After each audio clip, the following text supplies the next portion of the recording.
Assalamualaikum warahmatullahi wabarakatuh. Bismillah walhamdulillah wassalatu wassalamu ala rasulillah wa ala alihi wa sahbihi wa man tabi'ahu wa walah. Rabbi syrah li sadri wa yassir li amri wahlul 'uqdatam min lisani yafqahu qawli. Subhanaka la ilma lana illa ma 'allamtana innaka antal alimul hakim. Rabbana anfa'na ma 'allamtana, rabbi 'allimna alladhi yanfa'una. Rabbi faqihna faqih ahlana wa ahbabana wa jami'al muslimin muslimat bi rahmatika arhamar rahimin. Alhamdulillah, di pagi yang mulia ini, di penghujung bulan September 2021, 23 bulan Safar 1443, kita lanjutkan halaqah bersama Tafsir Al-Munir surah Alam Nashrah ya. Kalau edisi Malaysia halaman 287, edisi Indonesia 578. Sebab turun ayat. Ini menyatakan sebab turun ayat. Bismillahirrahmanirrahim. Qala al-muallif rahimahullahu nafa'ana bihi wa bi'ulumihi wa ulumi ulama'il al-amilin. Pengarang buku Profesor Dr. Wahbah Az-Zuhaili rahimahullah menerangkan sebab turun ayat 6, sebab turun ayat nomor 6, apa itu inna ma'al usri yusra. Ayat ini turun ketika kaum musyrikin menghina kefakiran kaum muslimin. Ibnu Jarir meriwayatkan dari Hasan Basri, dia berkata, ketika ayat ini turun Rasulullah bersabda, "Abshiru atakum al-yusr la yaghliba usrun yusrain." Kata Rasulullah SAW, katanya, kamu bergembiralah, tenanglah kamu ini, bahagialah kamu ini, kamu sudah didatangi al-yusr, kemudahan, jalan keluar, alternatif. La yaghliba usrun yusrain, satu kesulitan, kesusahan tidak akan mengalahkan dua kemudahan. Apa maknanya? Maknanya dalam ayat itu dikatakan yusurnya dua kali, nakirah, berarti dikira dua. Usurnya, kesusahannya dua kali, tapi bentuk makrifah. Itu maksudnya. Apa maksudnya? Dalam ayat ini, satu kesukaran, dua kelapangan. Apa-apa dalam kehidupan kita ini paling kurang bila kita menghadapi kesusahan, kesukaran, mesti ada di baliknya benda baik. Itu maksudnya. Berarti apa? Orang mukmin positif thinkingnya tinggi. Kalau dia menghadapi perkara-perkara yang menyusahkan hatinya, boleh dibacanya Alam Nashrah. Karena dalam Alam Nashrah ini, di samping ayat menyatakan dada lapang atau lapang dada, dikatakan inna ma'al usri yusra, inna ma'al usri yusra. Artinya apa tadi? Satu kesusahan, kesempitan, dua kelapangan, dua jalan keluar. Artinya dua kali ganda tuh. Nah, jadi bahkan kalau dinilai ya, lebih dari itu sebenarnya. Contohlah, sakit, demam. Kenapa datang demam? Allah tuh menegur.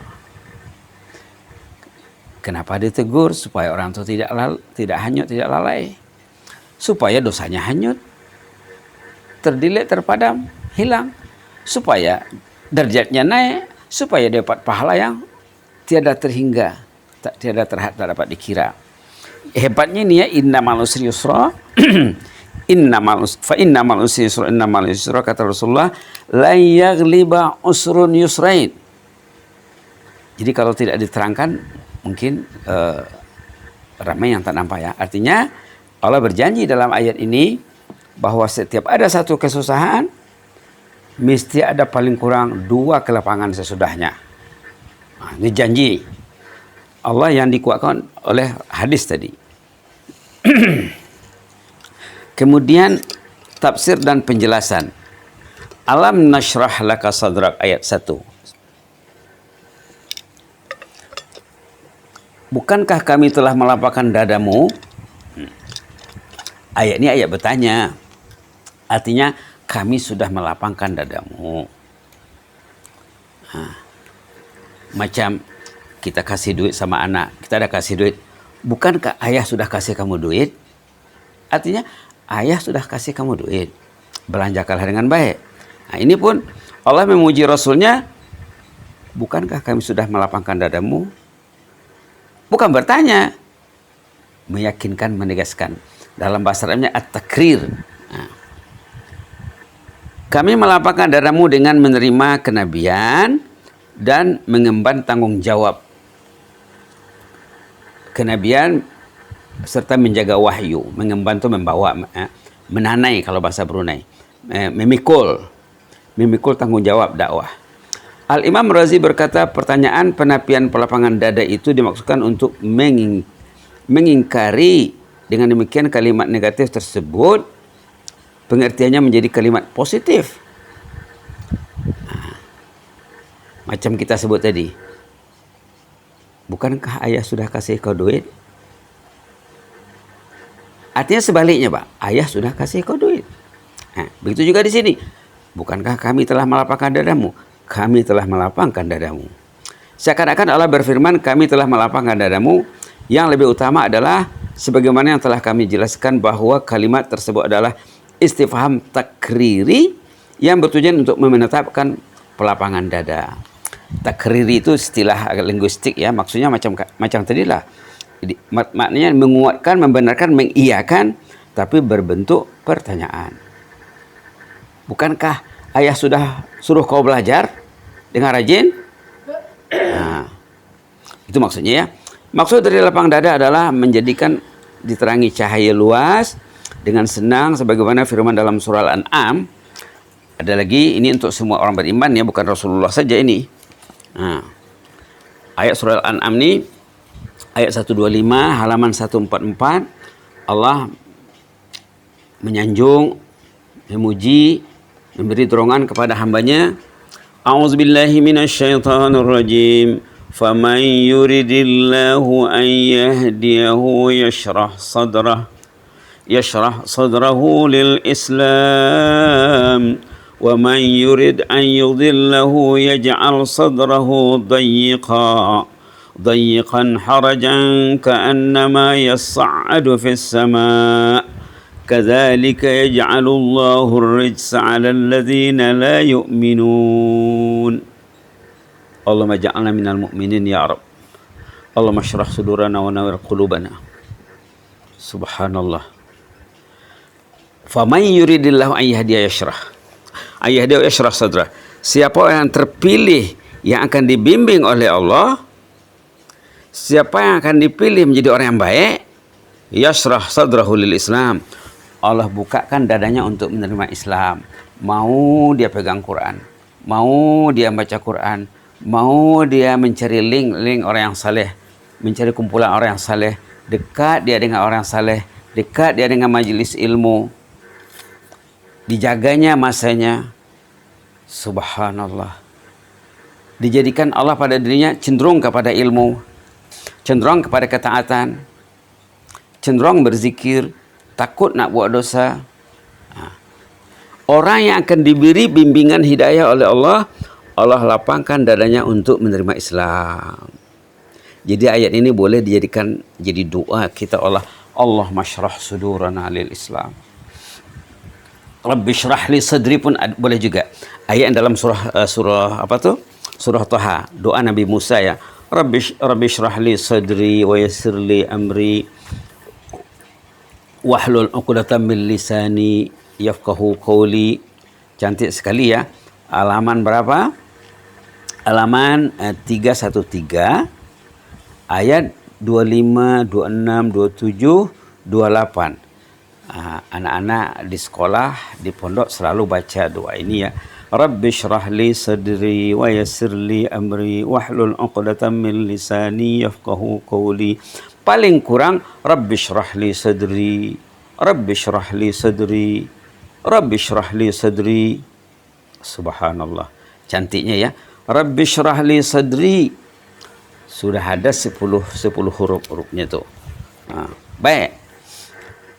Jadi ayat dalam surah Alam Nashrah ini kita kena kaitkan dengan ayat dalam surah Al-An'am tadi ya, halaman ayat 125, halaman 144. Abu Hayyan berkata, seorang mufassir ahli tafsirnya, lapang dada adalah menyinarinya dengan hikmah, meluaskannya dengan menerima wahyu. Dada lapang itu artinya dipenuhi dengan ilmu, dipenuhi dengan Al-Quran. Karena insan yang kosong dari Al-Quran itu berbahaya hidupnya. Ini merupakan pendapat jumhur ulama. Pendapat yang lebih utama adalah umum bagi hal yang lain, berupa memohon dengan sangat dalam berdoa kepada Allah dan kemampuan menghadapi berbagai gangguan orang-orang kafir. Lapang dada itu katanya sabar menghadapi tantangan hidup, cabaran hidup. Banyak para ulama yang berpendapat bahwa makna melapangkan dada itu merupakan perkara maknawi. Lapang dada itu artinya benda-benda yang berhubung kait dengan keilmuan, keimanan, keyakinan.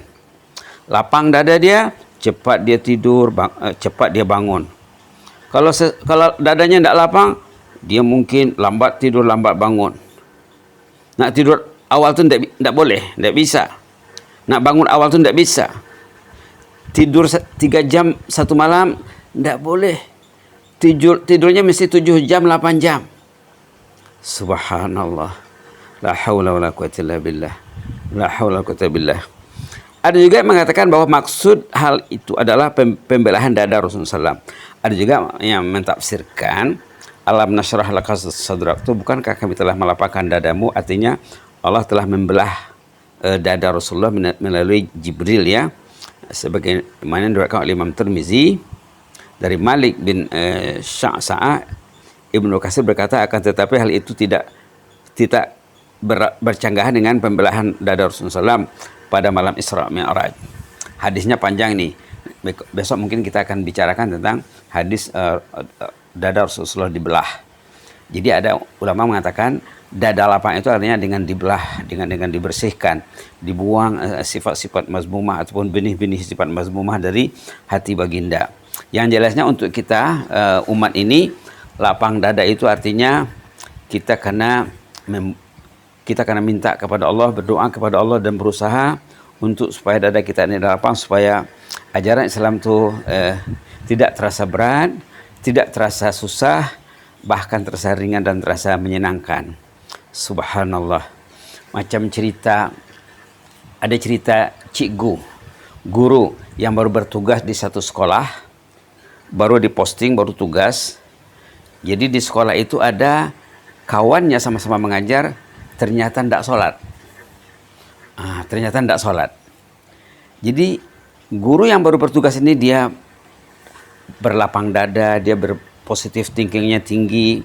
Jadi dicobanya didekati orang yang tak sholat ini dengan cara macam mana? Dia minta dia duduk serumah. Cikgu katanya, saya belum ada rumah. Sementara saya dapat rumah, saya nak menumpang sama cikgu. Mula-mula tidak mau dia. Karena dia dadanya sempit, dia tak sholat. Janganlah katanya. Oh nanti kalau cikgu tinggal tempat saya mungkin menyesal nanti. Begitulah kira-kira maksudnya. Indah katanya. Mungkin sehari, 2 hari, seminggu, 2 minggu saja. Kalau saya sudah dapat rumah, saya akan pindah. Sekarang saya baru bertugas ini, keluarga saya jauh, saya tidak mungkin berulang alik. Akhirnya mau.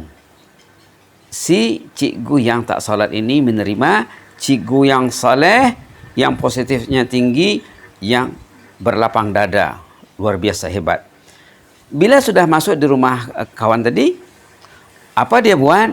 Dia tak bercakap pasal salat, dia tak bawa ke masjid, dia kemas rumah, dia membeli sayur, daging dan lain sebagainya ke pasar, dia masak, dia cuci piring, dia bekerja macam pembantu di rumah itu. Yang penting setiap kali sholat dia mesti pergi masjid. Setiap kali sholat dia pergi masjid. Tapi dia tidak ajak kawannya ke masjid. Satu hari, saatnya Allah ingin membantu orang yang bermasalah ini. Satu hari, selepas mereka selesai makan petang, tiba-tiba waktu mereka minum teh sesudah makan, Di sana dalam masyarakat mereka biasa minum teh sesudah makan ya. Tehnya belum habis lagi, tiba-tiba azan berkumandang azan salat asar. Subhanallah. Lantas muallim cikgu yang saleh ini meninggalkan minum yang belum habis, dia bangkit dan pergi ke masjid. Ditegur oleh kawannya, saya lihat Anda ini asal azan ke masjid, asal azan ke masjid. Saya sesak melihat kamu ini. Kamu tidak sesak, tidak susah kah? Tidak penat kah? Tidak letih kah? Kata si muallim, mana saya letih katanya, mana saya penat. Bahkan bila saya pergi ke masjid, kepenatan saya hilang. Saya akan tenang, saya akan selesai. Kalau cikgu tidak percaya, coba sekali ini datang dulu. Maka dibawanya lah cikgu tadi. Oke katanya, pergilah ke masjid. Sampai di masjid, ternyata belum kamat lagi, masih sempat muallim saleh ini, yang seorang kita katakan muallim saleh ya. Dia sama-sama cikgu, karena dia ada sifat kesalihan, ada sifat muallim pada dirinya, kita katakanlah muallim yang saleh. Yang satu lagi cikgu guru biasa saja. Lalu sampai di masjid didoakannya kawannya ini. Muallim saleh ini mendoakan kawannya antara azan dan qamat. Kawannya tidak tahu didoakan. Apa doanya? Ya Allah, selama ini hambamu ini tidak nampak jalan ke rumahmu ya Allah. Walaupun rumahnya dekat dengan rumahmu ya Allah. Walaupun kediamannya dekat dengan rumahmu, tapi tidak nampak jalan ke rumahmu ya Allah. Sekarang berkat pendekatan saya sudah berhasil berjaya membawanya ke rumahmu. Bodinya sudah berada di rumahmu, jasadnya sudah berada di rumahmu. Tolong jangan lepaskan hatinya ya Allah. Tolong tautkan, ikatkan, tambatkan, lekatkan hatinya ke rumahmu. Itulah doa sahabat ini. Rupanya doanya didengar Allah. Sesudah sholat ditanyanya, macam mana? Macam mana cikgu? Wah, memang enak ya. Saya tidak sangka semacam ini selama ini. Kalau saya tahu selama ini enak ke masjid, tentu dari awal saya ke masjid. Oke lah kata kawannya. Berarti doanya didengar Allah. Akhirnya dua bersahabat ini menjadi sahabat yang saleh, menjadi pencinta masjid. Jadi paling kurang ada dua faktor yang dapat diambil daripada orang ini. Pertama, bersahabat karena Allah. Faktor ini melayakkan mereka bertemu di bawah naungan Allah nanti di padang mahsyar. Yang kedua, mencintai rumah Allah. Manusia yang mencintai rumah Allah termasuk 7 golongan pilihan Allah yang berteduh, yang bernaung nanti di bawah naungan Allah di hari kemudian. Wa rajulun qalbuhu mu'allaqun bil masajid. Jemaah yang hatinya terpaut di masjid. Mudah-mudahan ada hikmahnya. Aku qouli hadza wa astaghfirullah lakum. Allahumma zidna wa la tanqusna wa akrimna wa la tuhinna wa atina wa la tahrimna. وآثرنا ولا تؤثر علينا وأعطنا وارضعنا يا كريم اللهم اشرح صدورنا ونور قلوبنا اللهم اشرح صدورنا ونور قلوبنا اللهم اشرح صدورنا ونور قلوبنا ويسر أمورنا وفرج همومنا وأزل وارفع الوباء والبلاء عنا اللهم ارفع البلاء والوباء عنا اللهم اكشف البلاء والوباء عنا يا مجيب السائلين اللهم احفظ سلطاننا وإيانا والمسلمين اللهم احفظ سلطاننا وإيانا والمسلمين اللهم احفظ سلطاننا وإيانا والمسلمين والناس أجمعين سبحان ربك رب العزة عما يصفون وسلام على المرسلين والحمد لله رب العالمين